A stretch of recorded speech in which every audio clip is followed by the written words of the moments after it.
The Committee on Science, Space, and Technology will come to order, and I say good morning and welcome to today's hearing entitled Recent Developments in NASA's Commercial Crew Acquisition Strategy. And in front of your packets containing the written testimony, biographies, and truth and testimony disclosures for today's witnesses. And we certainly thank all of you for your preparation time, your traveling time, and for the time you're giving us here today. We'll have opening statements, and I recognize myself for 5 minutes for an opening statement. But before we begin today, I want to take a moment to pay tribute to a true hero, and I know it's a tribute all of us would pay, and a very dear friend, Neil Armstrong, who was memorialized yesterday in a very moving ceremony at the National Cathedral. And he's been before this committee a lot of times, and he was an inspiration to everyone, hero throughout the world, and yet one of the most humble and gracious men you've ever known or ever met. I had the pleasure of having him in my home in late August, and have the thing I treasure more than anything, his letter back just several days later that I didn't really receive, though it didn't find its way through Washington, through Texas to my office in Rockwall, my home in Rockwall, for some time. But several occasions he appeared before this committee. His first step, I don't say anything here that you don't know. If you were listening, you heard it yesterday, a lot of it.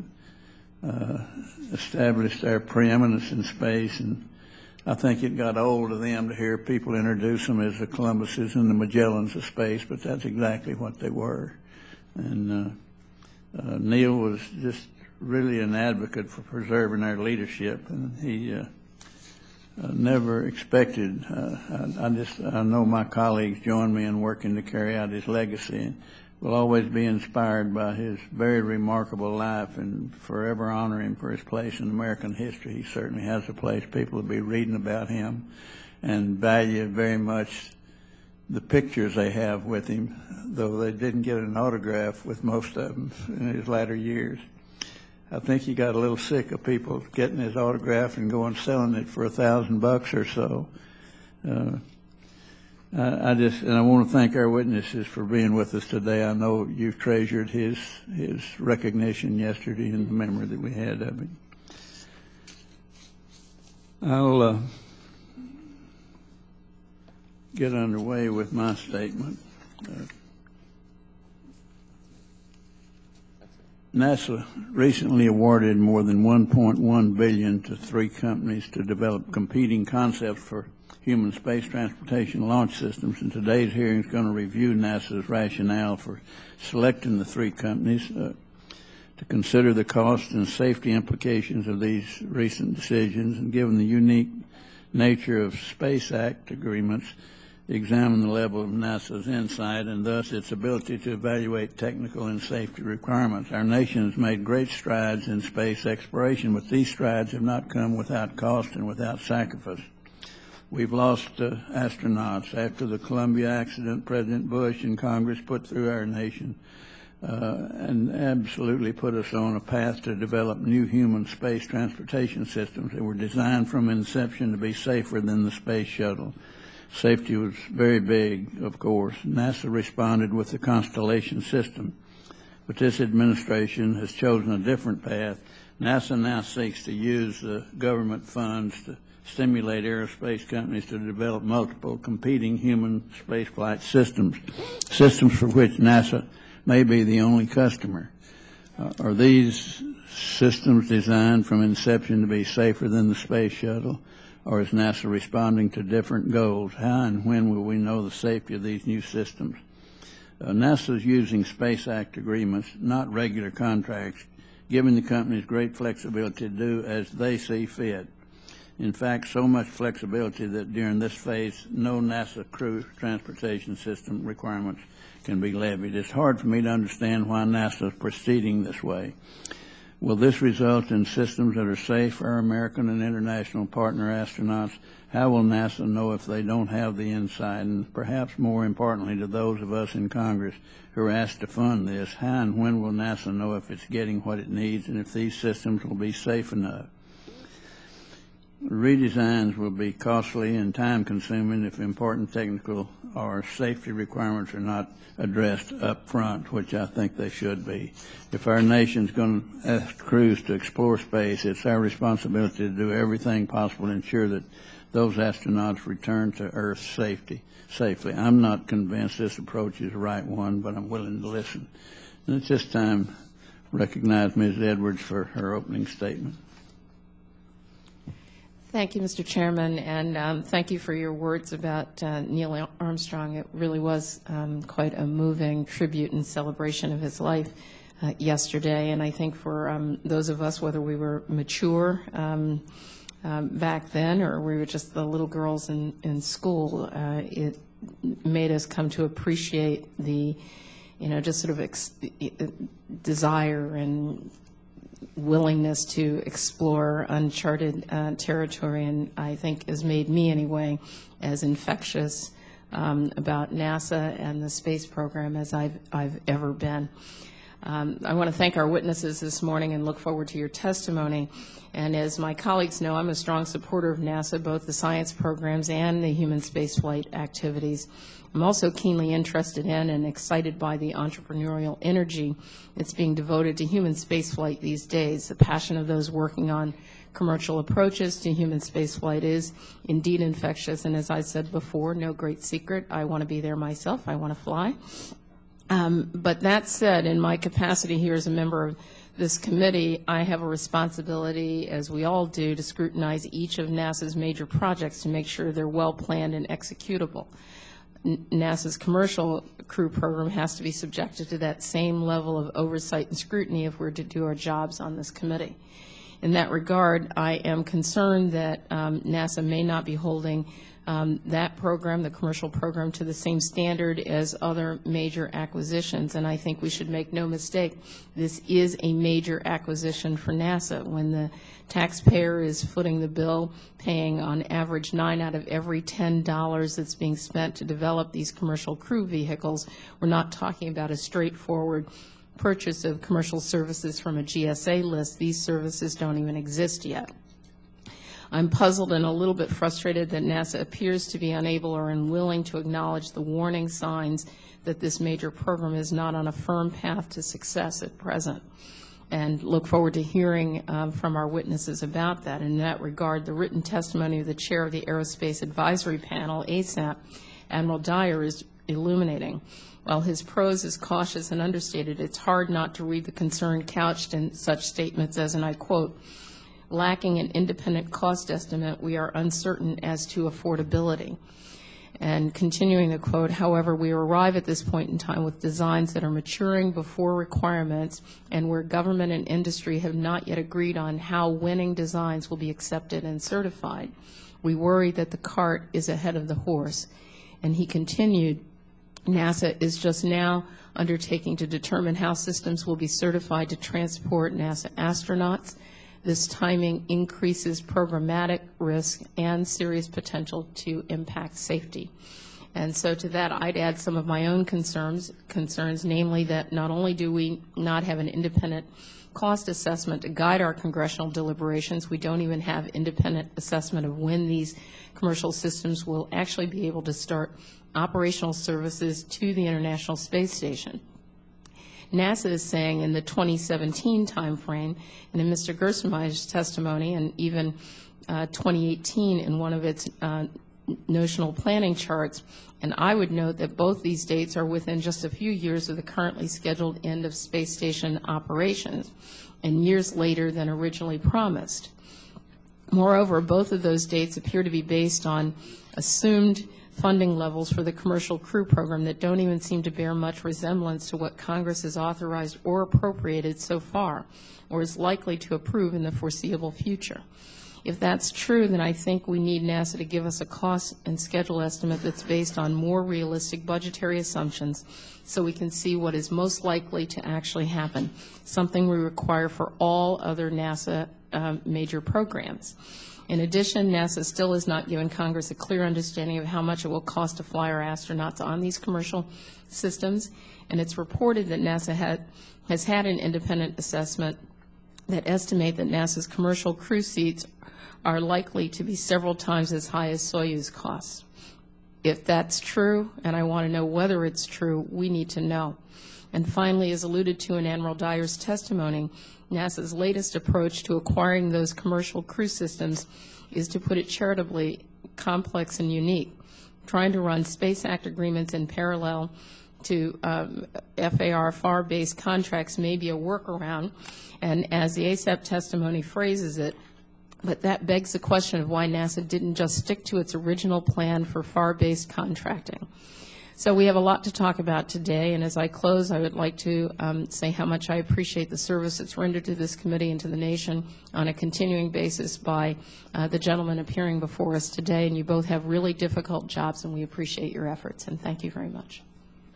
All right, gentlelady yields back. If there are members who wish to submit additional opening statements, your statements will be added to the record at this point. And at this time, I'm honored to get to introduce the panel of witnesses. Our first witness is Mr. William H. Gerstenmaier, a very capable Associate Administrator of Human Exploration and Operations Mission Directorate at the National Aeronautics and Space Administration. Mr. Gerstenmaier began his career at NASA in 1977 after graduating from Purdue University with a Bachelor of Science degree in Aeronautical Engineering. He's been before this committee on many occasions. We've sought his advice. He's always been generous with it. During his tenure at NASA, he's led a number of activities associated with the Shuttle International Space Station and the Shuttle Mir. Mr. Gerstenmaier has received a number of awards at NASA, including the Presidential Rank Award for Meritorious Executives. And I welcome you once again, Mr. Gerstenmaier. Our second witness is retired U.S. Navy Vice Admiral Joseph W. Dyer, Chairman of the Airspace Safety Advisory Panel. Admiral Dyer served a long and distinguished career in the United States Navy. He received his wings in 1971, progressed through the ranks, eventually attaining the position of Chief Test Pilot, then as Program Manager for the F-18 program. And from 2000 to 2003 served as Commander of the Naval Air Systems Command. Today he's a Senior Executive with the iRobot Corporation. Welcome, Admiral Dyer. We're very delighted to have you with us here today. As our witnesses should know, spoken testimony is limited to 5 minutes, after which the members of the committee will have 5 minutes each to ask questions. We'd be generous with that, with the value of your presentation here and your gift of your time, getting ready, coming here and testifying. I now recognize as a witness to present their testimony. Mr. Gerstenmaier, you're recognized for 5 minutes, sir, to present your testimony. Okay. Thank you. I have the privilege of working with the teams that are developing and operating the systems that support human spaceflight. The teams take this responsibility very seriously. This is a tremendous responsibility and honor. These teams are doing their best to deliver and operate systems in efficient, effective, safe, and cost-effective manners. The teams also recognize the sacrifices made by this nation to provide NASA the funds necessary to pursue these endeavors. The teams believe the sacrifices made by the nation will enable a better future. Sometimes folks like to talk about our development activities, commercial and traditional, as separate, unrelated activities. There have been 2 hearings this week, one on examining NASA's development of the Space Launch System and Orion crew capsule, and today's hearing, recent developments in NASA's commercial crew acquisition strategy. I look at these as related activities and both in support of human spaceflight. The commercial crew program is important to the International Space Station program. We need redundant crew transportation and rescue capability as soon as possible. We need to back up crew transportation for this remarkable facility, the International Space Station. We have dissimilar redundancy in cargo. We have different providers for cargo, and we need the same for crew. We need a very different system to enable exploration beyond low Earth orbit. That is for SLS and Orion. It has different technical capabilities. The current budget environment is making developing 2 systems, crew for ISS and the SLS Orion for beyond low Earth orbit, a challenge. Both of these programs are needed for a human spaceflight program. We need to look at these programs supporting each other and ultimately the human spaceflight program for the nation. The human spaceflight program, in combination with NASA's scientific robotic exploration program, is providing a motivation for innovation, creativity, and provides the nation a chance to inspire students to pursue technical careers. My written testimony covers many of the recent events in Commercial Crew program. We recently have made the Commercial Crew Integrated Capability Space Act Awards. The teams have completed requirements development for crew transportation. We have developed an overall strategy that uses space acts and contracts. This strategy is outlined in a white paper that is publicly available. 2 days ago, we put out a request for proposal for the first phase of the contract that will develop crew transportation for ISS. The intent is this award of the first phase of this is the first award of the first phase of a two-phase contract that we intend to award in February of 2013. We are still finalizing the details of our overall strategy in the out years. And then we also put out a white paper that describes our approach to certifying designs for crew transportation. And this white paper is not to be confused with the white paper on acquisition strategy. This white paper talks about how we're going to actually certify the designs and how we maintain waivers, et cetera, and ensure the safety of the requirements that are in place. And we're looking for comments to this white paper that was recently released. You know, we've listened to many outside expert advisors and built a sound strategy to deliver capability for this nation in a cost-effective and safe manner. The approach to this program is different than past programs, but shares many similarities. We have learned from previous activities and are putting that learning to work. We are also taking lessons from the Commercial Crew and applying those back to SLS and Orion. I'm sure we will learn more as we progress. We are innovating as best that we can. It will not be easy developing a system to safely carry crew to the ISS. The teams have made tremendous progress in the last year. We still have many challenges ahead, understanding the fiscal year 13 budget, completing phase 1 awards for the certification acquisition, monitoring progress of our commercial providers as they head towards a critical design review level of maturity, and refining the out-year acquisition strategy. We will listen to the outside advisors and take their advice into consideration. I continue to watch the NASA team deliver programs and products that others thought impossible. With proper support from all of us, the NASA team will deliver a safe U.S. crew transportation system for the ISS. I look forward to your questions. Thank you. And we thank you. I recognize Admiral Dyer to present his testimony. Thank you, Chairman Hall. Distinguished members of the panel, thank you for the opportunity to appear before you today. As requested, I will present the ASAP's perspective regarding NASA's current acquisition approach for the commercial transportation system. As noted in our 2011 annual report, the Commercial Crew program remains an important topic for the ASAP. We have closely followed the program, its progress, and its acquisition strategy. Sir, my outline for remarks today are: how high should the bar be set with regard to safety? The certification contracts, a big step forward, but how will they be administered? This relationship between the SAA and FAR contracts that Congressman Edwards addressed, and lastly, clear communications. Congressman Hall, when I went through this with my wife last night, it took me 7 minutes. She said that wasn't too bad for a Southerner. I told her you'd understand. In our 2011 report, we addressed the question, and I quote, "How safe is safe enough? The pursuit of great reward often comes hand in hand with great risk. So it has always been with explorers. The answer to the question must come from a balance between risk and reward and should reflect a consensus among the American people, the White House, and the Congress. It is not our purpose or intent to answer the question, how safe is safe enough? It is instead to point out areas where we believe the stated requirement may not produce the requisite safety." Mr. Gerstenmaier and his team produced a retrospective review of the Space Shuttle safety program and risk with the benefit of 20/20 hindsight. During those Genesis days, there was a belief that the risk of loss to crew was 1 in 1,000. Retrospectively, we believe now that it is 1 in 12.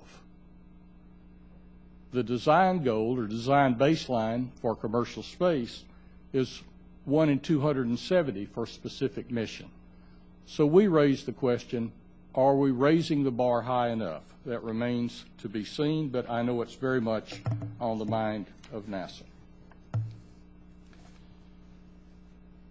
In our submission, sir, we provide a checklist of what we believe are 6 most important items, and as our practice, we have color-coded them, red, yellow, green, to reflect what we believe to be their status.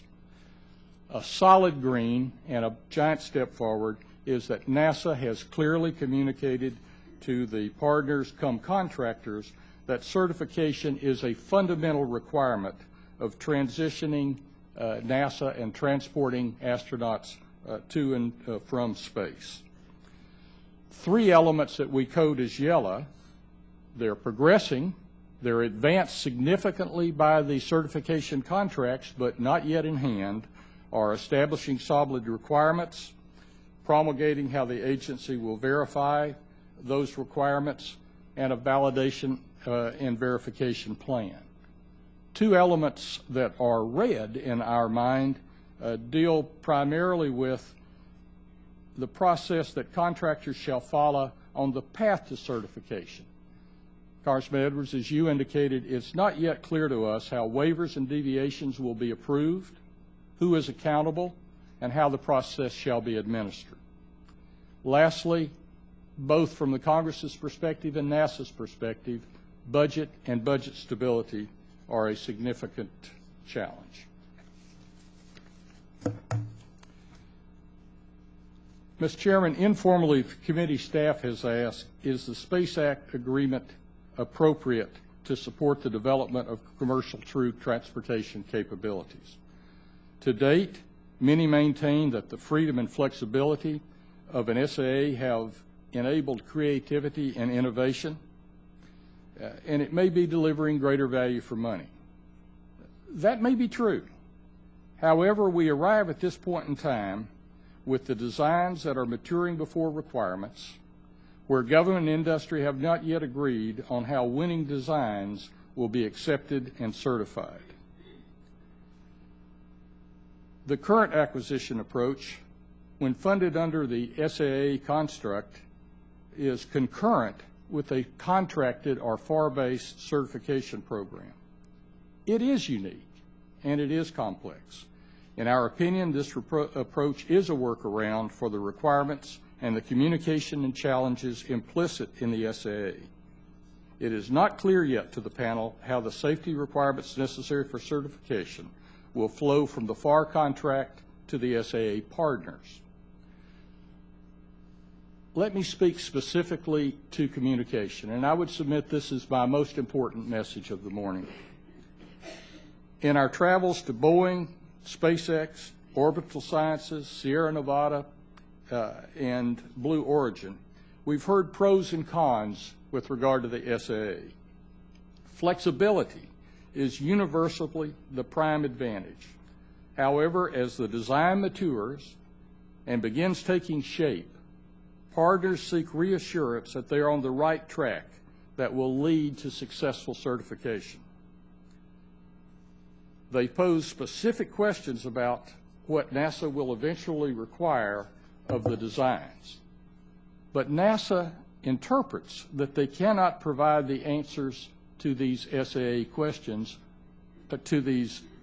questions under the SAA construct. We ask the partners, so in that case, what do you do? One contractor answered by saying, we look for nonverbal communication. You know, body language and winks and nods. Mr. Chairman, if you're the congressionally chartered panel tasked to watch over safety, this is not a comfortable communication approach for requirements. The FAR-based certification contract has the potential to overcome this challenge, but is a workaround for the downsides of Space Act agreements. Thank you, sir. Admiral, thank you. And that was a very good presentation. You kind of shook your finger in her face there once. Did you do that to your wife? She usually does it to me, sir. Okay. Good testimony, and we thank you for it. Don't judge the interest of this committee by empty chairs here, because November 7th or 6th is coming pretty soon, and we have just a few working days. Each of them have somewhere to go. I'm not unlike each of them, because I have to leave the chair to go to the floor for a while now, and I'm going to ask the chairman of Space and Aeronautics, a gentleman from Mississippi, Mr. Palazzo, to take the chair until I get back, and not to get used to it or don't enjoy it too much.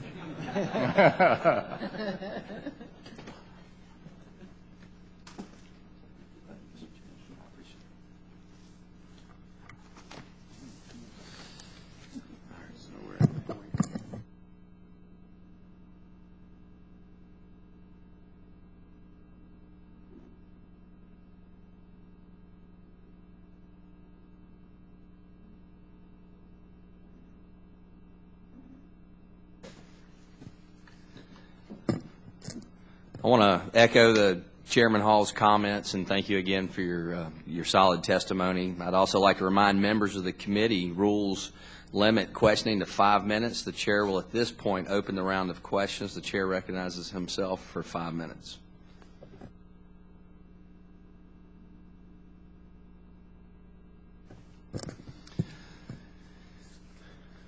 Many of us on this committee lived through the Admiral Dyer, this is going to be directed to you. Many of us on this committee lived through the aftermath of the Columbia accident investigation and remember some of those lessons. NASA needs clear requirements and good communications with its companies.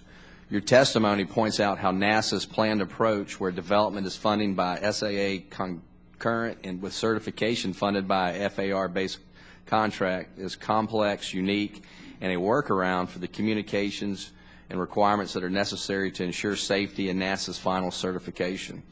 If your panel is not comfortable with this approach, then Congress should not be comfortable either. What is the worst case scenario from this process, and what keeps the ASAP up at night?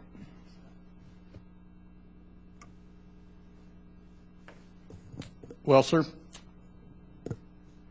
there are a number of things that keep us up at night. Let me address two uber ones, and then I'll home in a little closer. The first worry is, frankly, that another administration takes another approach to space program, as we've seen over the last several administrations in our country. If that happens, it's going to be a long way to Mars. Closer to home, this issue of clarity and focus is important, we believe, from the ASAP perspective. There are different leadership perspectives within NASA, and frankly, there's some lack of clarity that makes the program harder to manage. That, along with the cost estimate that Congressman Edwards mentions. The agency knows how to build space systems. The agency knows how to support economic development, but the concurrency and some uncertainty as to which is prime is making the program harder to manage. Likewise, the budget lack of a cost estimate on behalf of NASA and the uncertainty and instability as funding finds its way to NASA are probably the largest worries. To get to the bottom line, perhaps, of the question you're asking, were NASA to run short of funds and in an attempt to deliver with lesser funds, if they were to continue with the Space Act agreement and put aside the FAR-based contracts, we think that would not lead to a good place. Admiral Dyer, proponents of NASA's commercial crew acquisition approach often tout the monetary contributions of the companies as an example of efficiency in government contracting. The implication being that the companies should have some skin in the game. Yet, as a business leader, I'm sure you understand that companies only lay out money if they believe they can get it back, plus an adequate return on their investment. Would you comment on how the life cycle costs of NASA's current approach could lead to higher seat prices to the government than if standard contracting had been used in the beginning? Well, I am an engineer like my friend Bill Gerstenmaier, so let me use the technique of let's look at it in the limits and then decide where we are somewhere in between. On one end of the continuum, if a company pays the total bill in and of themselves, then they should have total freedom and the marketplace should determine the utility. But the buyer in this relationship has only an indirect influence on what the company designs and delivers, if they're doing it all themselves. Over on the other end of the continuum, in a more classic fully government-funded undertaking, the government has great influence as the buyer. They can specify what they want and what the system should deliver. We're on neither one of those continuums. We're somewhere in the middle, with a significant amount of money being paid by the government, a smaller amount of money being skin in the game, as you call it. But the influence in some people's minds is the inversion of that. Even though there's a small amount of contractor money in the game, there is tremendous influence via an SAA. So let's just, for argument's sake, say that we are totally in the middle and everybody's paying 50-50. Does that represent a good life cycle cost equation? Well, it does if it succeeds, but it doesn't if it fails. Mr. Gerstenmaier, would you like to respond? Yeah, I would say that I think the advantage here to the contractors is they see a market out there for these vehicles and this capability beyond NASA's needs. So they look at what they're doing with their rocket development, and it can be used for other applications, and it can fly in other areas separate than NASA. So they have a market beyond us. So they're willing to put some development funding into this activity so they can support that other activity when it comes about with their capability they're developing, and that will essentially lower the cost for us in development. So what we're doing is we're essentially allowing them to take the work that they're doing, the development they're working on for the launcher, for example. In the case of SpaceX, that launcher can be used to launch satellites in another market separate from NASA. That helps them expend or receive revenue in those other areas. So that's the reason that they're contributing. Boeing looks at it. They can see another market out there for commercial crew flights to space. And so does Sierra Nevada as well. So they see another market out there, so they're building this capability not only for NASA but for their own use, so therefore it's appropriate for them to contribute some portion of the developmental costs to this activity. Thank you. I now recognize Ms. Edwards for 5 minutes. Thank you, Mr. Chairman, and thank you, gentlemen. I don't know if others heard it, but I have to tell you, Admiral Dyer, I hear like real warning signs coming out of your testimony, and particularly when you talk about proceeding with designs before you have requirements. I just don't get that. Mr. Gerstenmaier, does the schedule that you've outlined in your acquisition strategy assume that you'll receive the President's budget request level of $830 million per year for the remainder of the development program? Based on our PBE submit in 2013, it does from 2014 on. We expect to receive that level of funding. So since that level of funding, I don't know, do you think that level of funding really appears likely in the current fiscal environment? And what would be the impact on your schedule if you get an annual funding level of $500 million per year? Again, where we are for 13 is we're uncertain about the funding level in 13 because we're sitting here with a continuing resolution, so we're held back basically at the funding level of 12. We've accommodated for that funding scenario in 13 here, where we've been hoping in 13 we would get somewhere around the Senate level that's been discussed in some of the bills. We'll see what we get. Then from 14 on out, we're looking at getting in the 800 level of funding, and as part of the PBE 14, we'll provide you the details of the cost estimate, the details of the budgeting that go behind that, and in an effort to try to get support for this program that we think is critically important, and we need on the order of the $800 million per year in 14. I strongly suggest that, especially in this environment here, to pen an estimate of, completion and activity based on a hope is a real challenge, I think, for the agency. Admiral Dyer, does NASA's commercial crew budget seem sufficient to you, and what are your considerations as you answer that question? NASA, of course, supports the President's budget, but I will tell you from close and long-term association with the folks at NASA, they feel they're underfunded. They feel they're challenged to deliver what they're asked to accomplish with funding available. They're being innovative, and that's good.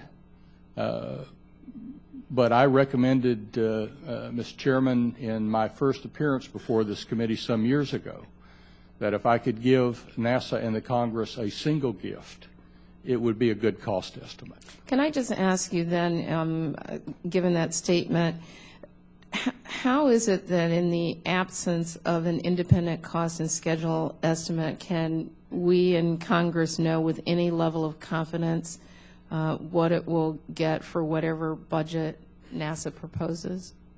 Well, that's a challenge. It is an understanding of what it's going to cost to deliver, number one. Number two, it's a confident place to stand with the best of conscience, because somewhere along the line of fewer dollars, longer time, less money, there must be a place where good conscience says we can't deliver for this. Now, I'll tell you right up front, I have 30 years of association with Charlie Bolton and the very highest respect for Bill Gerstenmaier. These folks will not violate good conscience, but we're making it hard for them. Thank you. And just as I close, Mr. Gerstenmaier, can you just tell me why you failed to seek an independent cost estimate and schedule for the commercial crew program, and isn't it the norm for all of the other NASA major programs to do such? We have the basis for our cost estimate, which we've provided to you. It's not a traditional cost estimate. If you look at what we're doing here, we're procuring under a hybrid discussion, as we've talked about, with a Space Act portion and a contract piece. We asked the contractors as part of the Commercial Crew Integration Capabilities Space Act to give us the cost to go all the way to a demonstration flight. We now have that cost data available from those proposals. We're going to take that cost data now and run it through an independent group to take a look at that and develop an independent cost assessment based on that data we received from them, and we'll provide that to you as part of the President's budget request for 2014. So we will give you the data associated with what we've got from the contractors or from the Space Act activities, and we'll provide that to you as an independent assessment as we go forward in 14. And to be frank, that was as fast as we could get it to you with this hybrid approach that we were taking. Thank you, and I yield. I now recognize Mr. Smith from Texas for 5 minutes. Thank you, Mr. Chairman. Mr. Gerstenmaier, you have a wonderful reputation for your technical knowledge and for being a good manager, so I'd like to direct some questions to you. The first one is that I appreciate the funding constraints that have been mentioned, but has the White House sent any signals to you to go slow either on Orion or SLS? No, we've received no signals to go slow on either Orion or SLS. Okay. Next question is, when it comes to NASA and the target deadline of 2014 for the first for the first test launch of Orion. What are the odds that NASA will make that 2014 deadline? We have very solid plans to have the Orion capsule ready to support that 2014 test flight. Our plans now show delivery of that vehicle. It's actually in Florida now, undergoing outfitting in Florida. It should be complete and ready to be turned over to the launch vehicle at the end of next year, in December of 2013. What we're waiting on is the launch vehicle. The current launch vehicle availability is September of 2014. And so pending the launch vehicle, I believe we'll be ready to fly in 2014. But the capsule work is going very well. We're working heat shield problems. We're working some avionics problems. We're working some parts problems. That's all normal stuff we do normally. We've got schedule margin. We will have the vehicle ready to go fly at the end of 2013. All we need is a launch vehicle. 100% sure? I'm never 100% sure. Close. But we will be ready before the launch vehicle is ready. That I can tell. Great. Another odds question. What are the odds that Boeing and SpaceX and Sierra Nevada will meet their scheduled deadlines? If you take a look at some of their proposals or you discuss with them, they show earlier crew transportation dates than 2017. They think they can be earlier than those dates.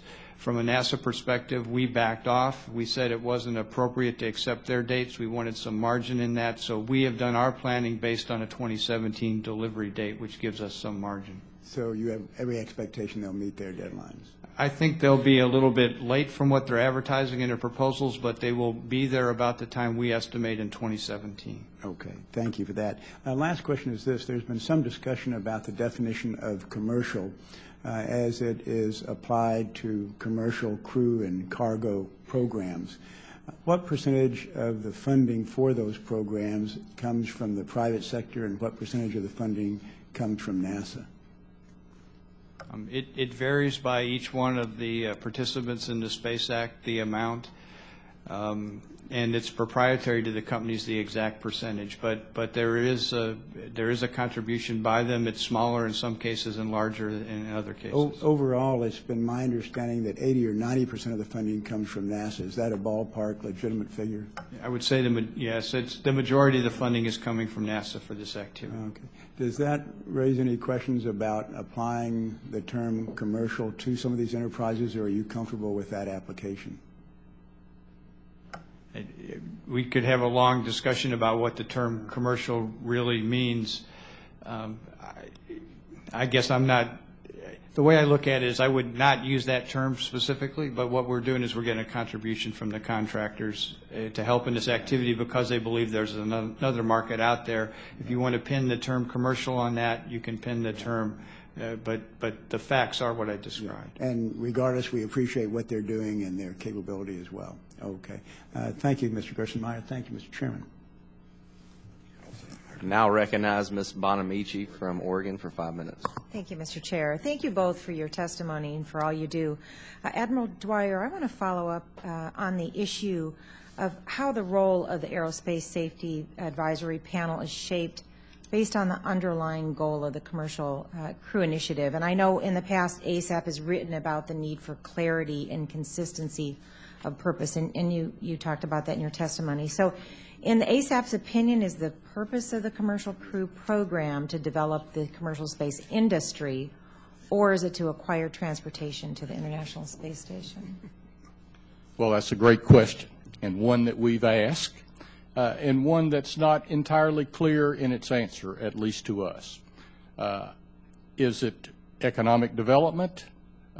Looking back to the 1930s and the role that government played in what became our aviation industry via the airmail programs, or is it transportation of astronauts to the International Space Station and to low Earth orbit?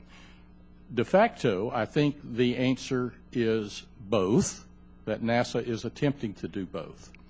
But part of what we mean by a lack of clarity is an answer to which is the priority and which is first function and first focus. Sometimes I think the administration and leadership of the program is harder because those priorities seem at least to ebb and flow. Thank you. Thank you very much. And I wanted to ask Mr. Gerstenmaier, excuse me. The work that NASA does is very important to everyone in the country, but in the district I represent in Oregon, it's home to a lot of high-tech companies in an area known as the Silicon Forest. And though they may not be directly NASA-related, the technology companies in the district certainly all benefit from the development of new innovative solutions that NASA's been responsible for over the years. So I want to ask about the development of a domestic alternative to the Russian Soyuz spacecraft that's currently being used to transport crew members to the ISS. And apparently you've indicated earlier this year, I believe in Senate testimony, that the domestic alternative is expected to reduce costs. And I understand it may be too early to determine the exact value of that cost reduction and those savings, but will you please discuss what factors you'll be considering in making the eventual determination, and discuss particularly how or whether NASA will consider the intangible benefits that a domestic alternative may have, especially in the area of innovation and economic development. It's a balance, and I wonder if you could suggest how we can use this acquisition policy to simultaneously encourage private sector creativity and innovation, but without diminishing the safety of our astronauts. Thank you. Okay. You articulated very clearly all the things we're trading back and forth. We clearly have to keep safety as number one in this activity and make sure we have a transportation system that can keep our crews safe. And Admiral Dwyer described pretty clearly what one of the big questions is: how safe is safe enough? And we're going to have to work collectively to determine that. None of us can do that individually, but we will definitely adhere to safety. Innovation is very important. Doing things domestically is also important. To challenge our folks to do things a new way, to look at using commercial products, to look at other ways of getting crew to space has tremendous advantages to us domestically here in the U.S. We also would like to get good value. We've budgeted at roughly the Soyuz seat price in the out years with inflation going forward. We would like to get lower than that, and we'll see where the costs come in as we go through this activity and we get better understanding of where things move. But I think the things you describe are things that we need to trade across each other. The one that I think there becomes a line around is safety. At some point, we don't trade beyond that. We need to make sure we get a capability that will support what we need. Then the next piece comes in the cost side. If the costs go extremely high, which we don't think they will, we think we have a good chance to get the cost less than Soyuz. But if they go high, then we need to trade. Are we getting significant benefit on the innovation side and the domestic production side to make that warranted? So we'll articulate to you to the best of our ability where we see that information fall out, and then with you we can help make those trades that are right for the nation. Thank you very much. I yield back. Thank you, Mr. Chair. I now recognize Mr. Rohrbacher from California for 5 minutes. Thank you very much, Mr. Chairman. I'm trying to get a feel for what's really going on here. And first, let me ask, this hybrid system that you're talking about, obviously this is not a pure commercial system that we're working on. Obviously, we're heading in that direction. Perhaps that's why that term is being used. That system put in place, and it has been utilized this one time for the supply of the space station. How much did that save us, or did that cost us to utilize that new system rather than the traditional ways that NASA has been using to resupply the space station? In the case of cargo, I can't give you a specific number of what we saved, but if you look at the launch costs and the cargo delivery, it's substantially less by using the Space Act approach and then actually acquiring the services under a FAR Part 12 contract for the actual delivery of the services. So that's been a significant savings to us. The thing that we need to consider with crew is there's another dimension, and that's the safety aspect, and we need to watch that as it goes forward. But there was a significant savings by using this approach with cargo. Right, significant savings, and do you identify that there was a significant greater risk at using this hybrid system? I think that the risk in the case of cargo was schedule. We got the systems delivered to us later than we would have desired, but we were able to extend the shuttle with an extra flight that made that risk tolerable to have that schedule delay acceptable to us overall. And so there's a lot of concern being expressed today about extending a system that has already worked for cargo and trying to utilize that for crew. And it's already proven very significantly successful in terms of financially without the really identifiable risk except in terms of the schedule. And now people are very concerned that we might apply that same hybrid principle to crew. Now, obviously, we are concerned about the lives of the crew. Let me also, so that's just one fundamental that I see going on here in this hearing. And Admiral, you said something in passing that sort of made me think, it's a long way to Mars, basically, unless we have this steady, if we can't count on steady funding. Let me suggest that I think that nobody wants to face the fact that we can't afford to go to Mars now. The bottom line is, in order to have steady funding, we're going to have to defund every other space project that we have. Nobody here wants to face that. Maybe if we're going to provide safety, maybe if we're going to provide reliability and do it the way professionally, maybe we should set our goals to something that we can actually accomplish within the budgets that are possible without destroying every other aspect of the space program. I think that's what's happening here today. That's what we're really discussing. And I think there's a lot of things that we can do in space. I think that this hybrid system that we're talking about now will give way to really a commercial industry in which we can have people perhaps putting, we have an example of that from a gentleman in Nevada right now who's building space systems that they can put up there and inflate, and they've already actually put one up into space, whereas you have a space habitat not done by the government. And it just seems to me that if we're going to be the #1 space power, we've got to have responsible goals in mind. I went to Neil Armstrong's funeral or ceremony yesterday, and of course I'm in the generation that he was the ultimate hero of our generation. And I think he will be the ultimate hero of 1,000 years of human history, quite frankly. But that Apollo program, it appears to me that some people want our entire space program to be based on the structure of Apollo. They want, and we did that for the moon. I don't think we can do that for the entire, and expect to accomplish the great other things that we have to accomplish. We can't do that for Mars at the expense of what it would take and expect to have any other kind of space program. We have some very serious issues that we need to discuss in terms of safety as we move forward, in terms of the way we approach things. I appreciate both of you today giving us a lot of insights as to where we're at and how to proceed. So thank you very much. I now recognize Mr. Clark from Michigan for 5 minutes. Thank you, Mr. Chair. This question is for both of you gentlemen, and it deals with the differences between acquisitions through the FAR and the Space Act agreements.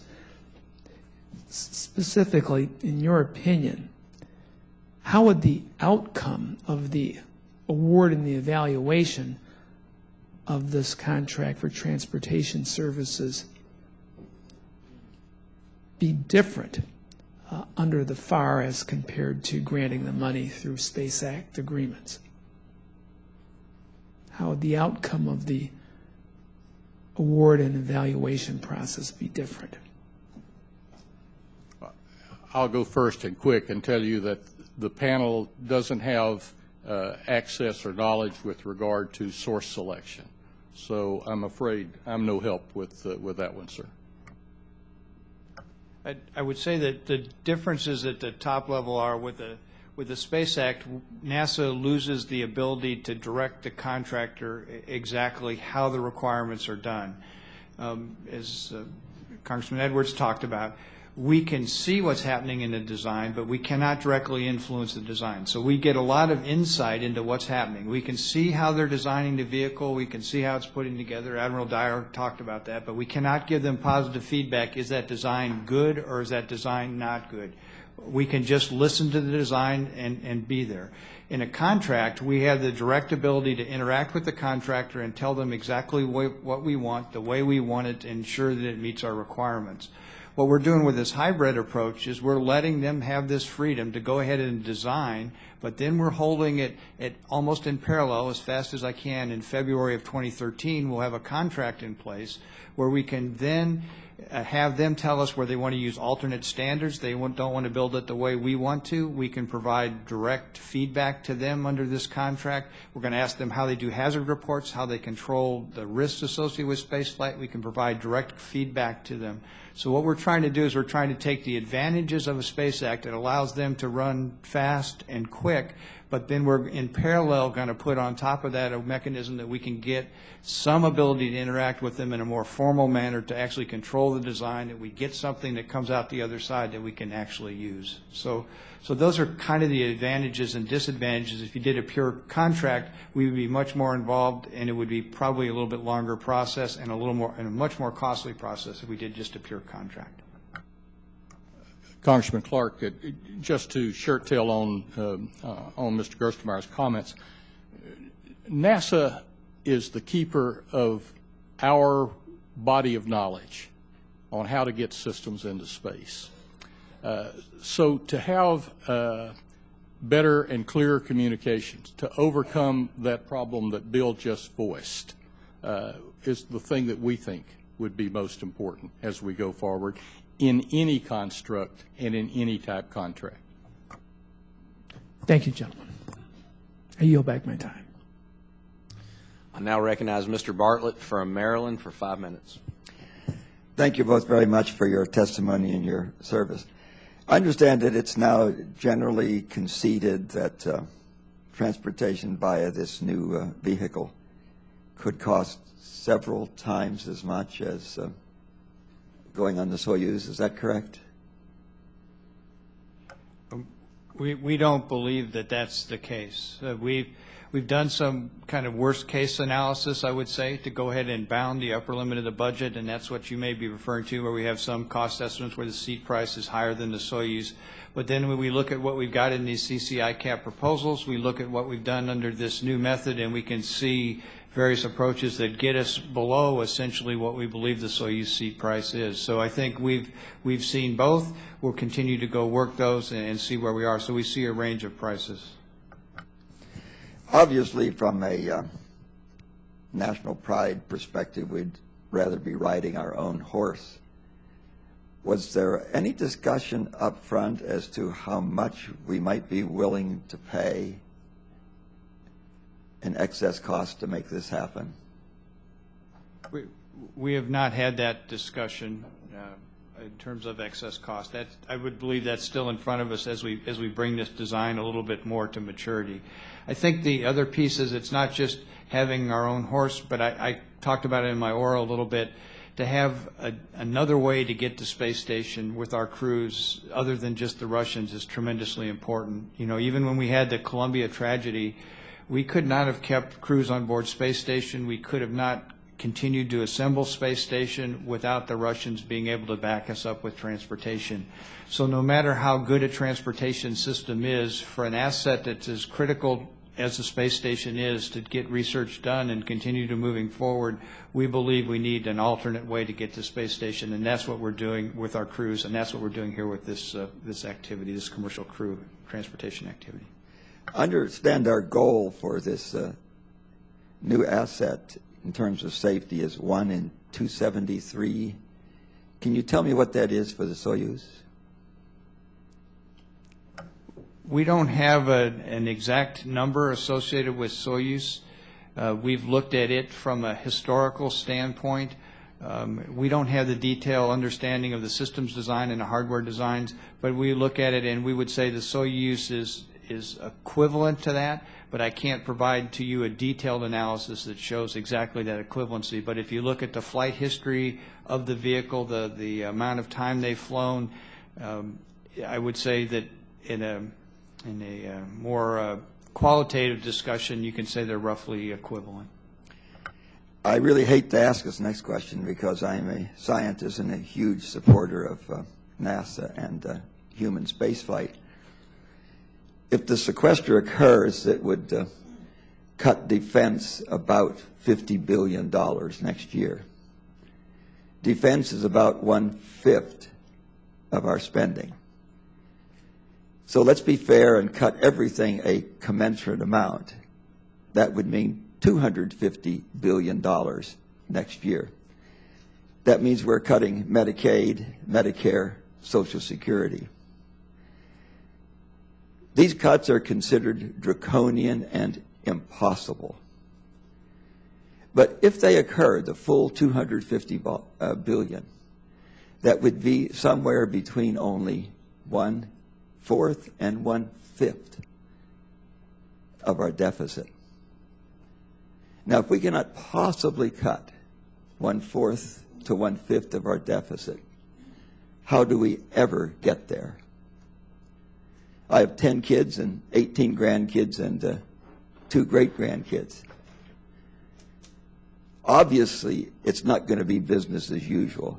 Obviously, we can't continue doing the same things that we're doing now, and there's going to have to be a line that we draw. Above that, we fund. Below that, we can't fund. How do we determine where we put this program, above or below that line?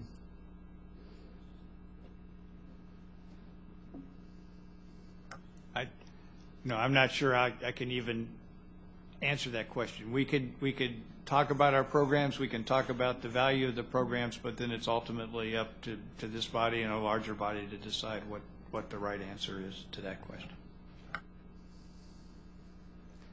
Admiral? I really don't have anything to add to Bill's last comment, sir. Thank you very much. I yield back. Chair recognizes Mr. McNerney, gentleman from California.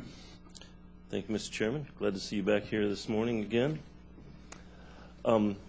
Gerstenmaier, let's talk about the commercial crew program for a little while. Now, is the plan, I understand what you've said earlier, that we're not going to completely eliminate looking at the Soyuz as a backup program, but does this eliminate the use of the Soyuz as our main reliable carrier for all of our crews, or are we going to still rely on the Soyuz every so often for transportation? Our intent would be to use this U.S.-based carrier for all the transportation to and from ISS. Okay, thank you. That's good.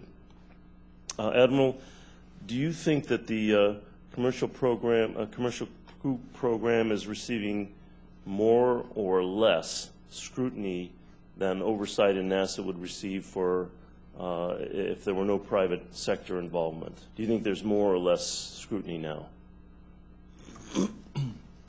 The essence of the Space Act construct limits the flow of information and prohibits direction from NASA into the partners. They're not contractors. The partners are the operative word. So I think an honest answer to your question is that there must be less, because this large body of knowledge that NASA holds is more difficult in its transfer to those that are building the future space systems. That isn't the answer I expected. Does that put a more risk then in terms of safety for our astronauts? You know, sir, you can build confidence in systems that fly in a couple of ways. The first way I'll mention is difficult, expensive, and long in coming. And that is that you just fly it enough or launch it enough to where statistically you have built the confidence that it's good to go. That's not a launch or 2 or 3 or even 10 But if you launch enough, you can build confidence that it's solid and it's ready to go. And frankly, I think that's part of our confidence in the Soyuz system. On the other end of the continuum, you can have detailed knowledge of the design, detailed insight into the build, and intimate knowledge in the truthfulness of the people. That comes with the intimacy that, in our opinion, is difficult to establish in a Space Act agreement. Thank you. I appreciated your earlier comment, Admiral, that your biggest gift would be an accurate budget assessment. What do you think the most difficult part of the budget is? Is there a specific item, or is it just too many uncertainties all up and down the chain? Well, Mr. Gerstenmaier, I think, spoke to it when he said this is a different animal. We know how to do a classic contract, classic full-up, FAR-based government procurement. This isn't one of those for many, and perhaps many good reasons. So it is more difficult, but I don't think is impossible. I will speak with a little more freedom than I did in my DOD days when I was sitting in testimony on the Hill, and tell you that one of the things that I like about a solid cost estimate is it gave me a confident place to stand if it was cogent. They're never right, by the way. They always evolve, but if it gives you a cogent place to stand, then I could be supportive and defensive of the budget that I thought it would take to execute. And then if that budget was cut, other folks wore some of the responsibility for reducing the funding to that program, be it extended schedule, be it increased risk, be it what have you. But others had to wear some of the responsibility. If you don't have a cogent cost estimate, you don't have a place to stand for that conversation. Thank you for your frank answer, Admiral. Mr. Chairman, I yield back. All right, gentleman yields back. Chair now recognizes Mr. Brooks, the gentleman from Alabama. 5 minutes. Thank you, Mr. Chairman. And Mr. Gerstenmaier and Admiral Dyer, thank you for your service. I'd like to get into the finances a little bit more. It's something you all have touched on. And if you could share with me, what is each commercial crew integrated capabilities participant's total private investment, or in a different way of approaching it, the percentage of the government commercial crew award versus the private investment in these programs? Again, I can't provide the specifics because it's proprietary to the companies, but it's on the order of the probably 80%, 90%, as we've discussed, government investment. It could be a little soft around those numbers, but it's on that order overall, and it varies from partner to partner in the Space Act activity.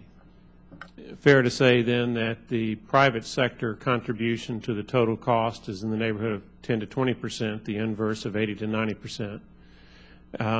What's your degree of confidence that the private sector is contributing somewhere between 10 and 20%? Not more, not less.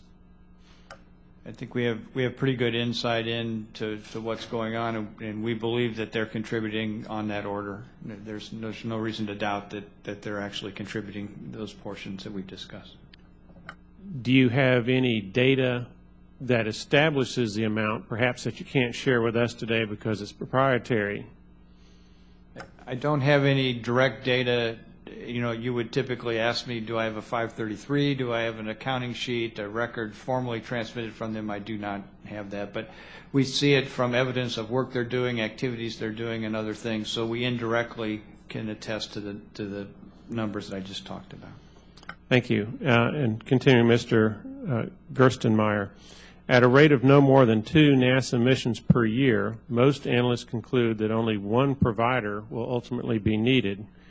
If only one provider is selected to provide this service, how much government funding will have been provided to the other firms that will not be providing subsequent services to the United States government? I mean, if you want a precise number, I can take it for the record, and we can go calculate what that number is. But there will be some funds that will have gone to these other providers that are not providing a service. The question is the market going to be just ISS, or is the market going to be bigger than ISS? What we hear from these commercial companies is they believe that there's a market for their spacecraft that's beyond the government's need. They believe there's a commercial sector market for that. So even though one of these companies may only provide services to NASA for our ISS activities, the others may have another market to go do that can be there. Then I have the advantage from a government side is now I have another contractor that I could go back and pick up to go provide services later in some future activity. If we decide to extend, for example, space station beyond 2020 and we need some additional services, it may be someone else in the market for us to go buy. So we are investing in that other contractor, as you described, but we potentially get some benefit if they can generate a market on their own. An underlying premise in the question was that there would only ultimately be one provider needed to do the 2 plus or minus NASA missions a year. Is that an accurate premise? I believe that's where we're looking for the actual services flight. We're looking at potentially, we say likely, one provider in that region. I think the other reason we want to carry multiple providers earlier is it provides a competition for those across those providers, which keeps them meeting NASA requirements. It keeps them wanting to invest their own funding in this activity. So that avenue of competition up front also gives us some pretty strong benefits to help us get a good price coming out the end, even though we may ultimately down select to just one contractor or one contractor. In the committee notes for this hearing, it states, quote, on August 3rd, 2012, NASA awarded Space Act agreements to 3 different companies with a combined value of $1.113 billion. Boeing will receive $460 million, SpaceX will receive $440 million, and Sierra Nevada will receive $212 million. Is that consistent with your recollection? Yes, sir. And if I do the math correctly, if only one of these 3 companies is ultimately going to be providing services to the United States government, if, for example, that happens to be Boeing, just because they're the ones that are receiving the most money, that means roughly $650 million would have been spent on companies for which NASA is not getting any direct service, but we're spending the money on the hope that someday that competition will lower the cost. Is that a fair assessment? I would add that the benefit of having competition, the benefit of it's very difficult at this stage in the development to pick a winner. If I knew with certainty which one of those companies could actually come through this process and deliver a product out the other side, I could pick now.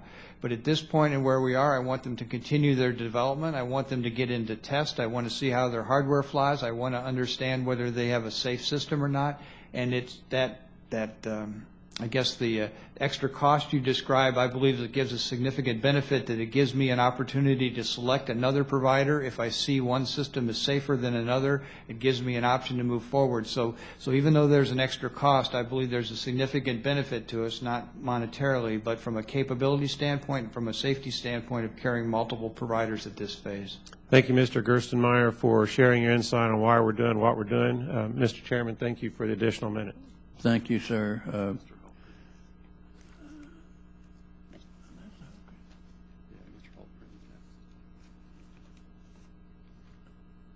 All right, recognize did you want to have, all right, we'll recognize Mr. Holtgren of Illinois for 5 minutes.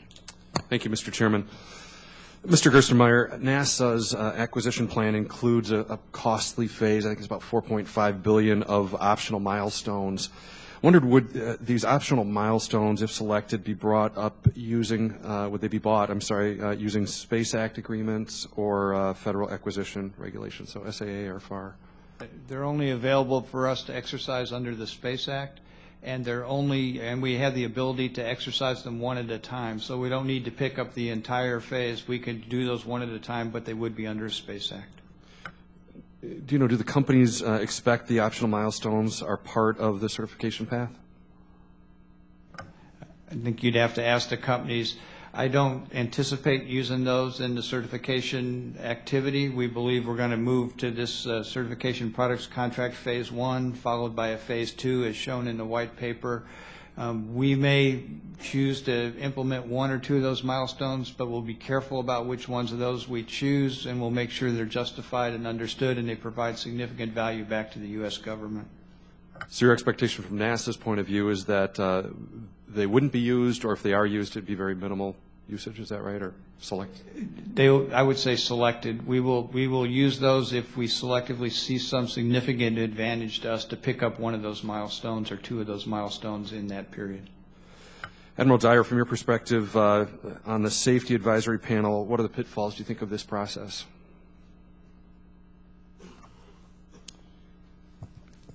I don't know that there are any that I haven't mentioned in terms of communications, et cetera, et cetera. It does touch on that what keeps you up at night worry, though, and that is there's tremendous pressure in any government agency and any government program to force fit the job to be done into the money available. So if money does run short, we worry that there may be an attempt to certify, not via a FAR contract, but via the Space Act agreements, perhaps with a very limited demonstration of safety without the insight. That wouldn't be a good thing. Mr. Gerstenmaier, you mentioned kind of what your thoughts or expectations would be as far as the optional milestones go. Wonder, would they really only become affordable if the commercial crew program is funded at a higher level than it receives today?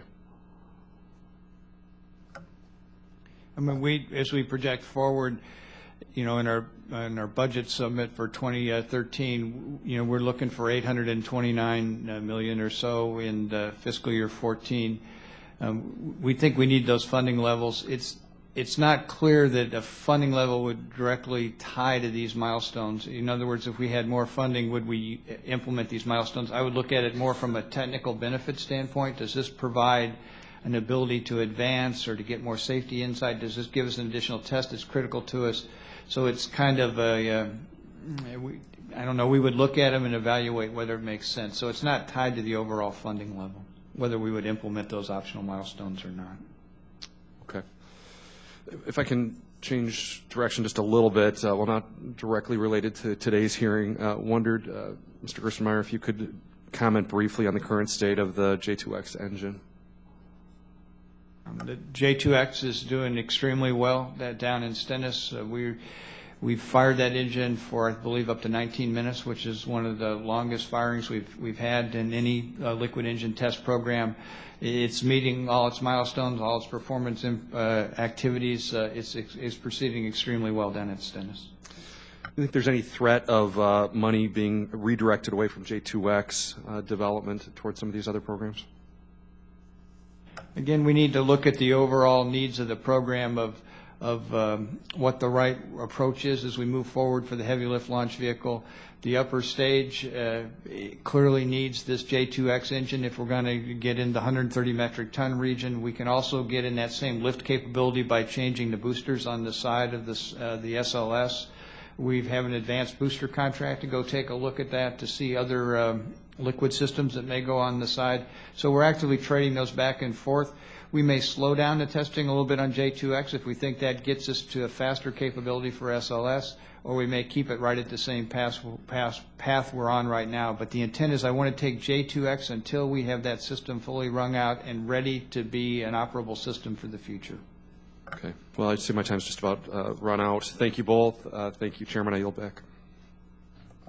Thank you. Chair recognizes Ms. Adams, gentlelady from Florida, for 5 minutes. Thank you, Mr. Chairman.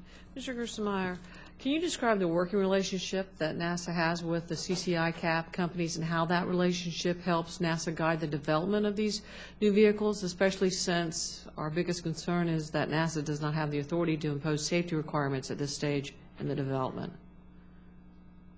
We have teams located at each one of the CCI-CAP providers. Those teams get insight into the daily activities and the design that's occurring and the work that's occurring on those designs as they're moving forward. Are you having open dialogue with CCI CAP? We have full insight into what they're doing and what activity is going on. We don't have the control side, but we have full insight into what they're doing. So you don't have a conversation back and forth? I think that's probably a fair way of saying it. I want to talk about the cost of Atlas V rockets. The price of an Atlas has skyrocketed under the Evolved Expendable Launch Vehicle program administered under the Air Force. My understanding is that the commercial crew program will greatly lower the cost of crew launch for our nation. However, NASA has selected 2 proposals that are using the Atlas V vehicle. Is NASA somehow getting a cheaper price than the Air Force is getting? Did NASA, it paid over $220 million per launch for the Atlas V rocket for the GOES-R and GOESS missions? Is the cost similar to what we paid under the commercial crew program? Or what will be paid under the commercial crew? What we're doing under the commercial crew program is we're getting integrated service, which is transportation of crew to the ISS. It's then up to these the commercial crew providers to negotiate with United Launch Alliance for the cost of the rockets that you described, or the cost of the Atlas V. That's internal to their contract. What I'm looking for is a total cost on the other side, and it would be best for you to talk to the individual CCI CAP providers to get their insight into what their relationship is with United Launch Alliance. Okay, do you believe it'll be more cost effective than what the U.S. Air Force is doing? I don't have insight into that. I know what the seat price is on the other side, or the anticipated seat price, and there needs to be some efficiency there. It does help in the sense that it is helping throughput through the system, and that helps lower some of the marginal costs, which could potentially benefit both sides. It could potentially also lower costs for other satellite providers as well as for us. If NASA receives level funding on the order of $500 million, $525 million over the next several years for commercial crew, does the acquisition plan hold together? Will you get the services agreement sometime in 2017? As part of our budget submit, we'll go look at some alternate funding scenarios and show you what's available at those various funding levels. But I don't have that information, or I'm not prepared to talk about it today. So you can't talk about whether you think you will get to a service agreement by some time in 2017? Well, I think it would be better for us to take that for the record and then go ahead and actually put the numbers together and show you where it is as part of our PBE 14 activity. Okay, and the plan presented today, what would NASA reduce, eliminate, or extend if the program is flat funded? Say the question again in terms of how... The plan presented today, in the plan presented today, what would NASA reduce, eliminate, or extend if the program is flat funded? Again, where we would do is we would go look and see what our options are. If we stay flat funded, we would look at extension. We would look at other alternate activities. And what we need to be cognizant of is what Admiral Dyer talked about, is if I get a certain funding level, we need to go take a hard look at this and say, is this something we can actually deliver? Are you not having contingency plans? We have contingency plans, but not at the level that you just described, because I'm still struggling with exactly what my FY13 budget is. Is it 406, which it was back in 12, or is it the Senate or the House version that sits out in front of us? And if these awards, we'll go back to the awards, if they were made under the FAR-based selection process, how would the decision process be different? We followed a pretty rigorous process to do these Funded Space Act awards. It didn't fall under the exact definition of the FAR activity. It has certain constraints, but the spirit and the intent of what we did in our reviews, the way we did our deliberations, the way I set up the teams, the way we did the evaluations, the way we did the criteria is all consistent with what the FAR was, but we didn't follow the exact letter of the law of the FAR. So it's very close. It's very close. Thank you, Mr. Chair. I'll yield back. Gentlelady yields back. I think we're about out of soap here. We're going to have to quit washing pretty soon. Mr. Gerstenmaier, when I didn't get to have a question, but when as I came back in, you were talking about how the Russians had supported the space station after the Columbia accident, and I guess my question is, how much can we rely on the Russians to supply Soyuz after 2016, even if NASA is no longer a customer there? And as I understand, we're paying them something in excess of $50 million now, and by then it'll be around $62 million. Again, when we're no longer buying seats unless we are. Yeah, we intend, once we get our capability, we would no longer purchase seats from the Russians. We have a problem in July 1st of 2016. We have the Iran, North Korea, Syria Non-Proliferation Act, which prohibits us for providing funding or even bartering for capability from the ISS.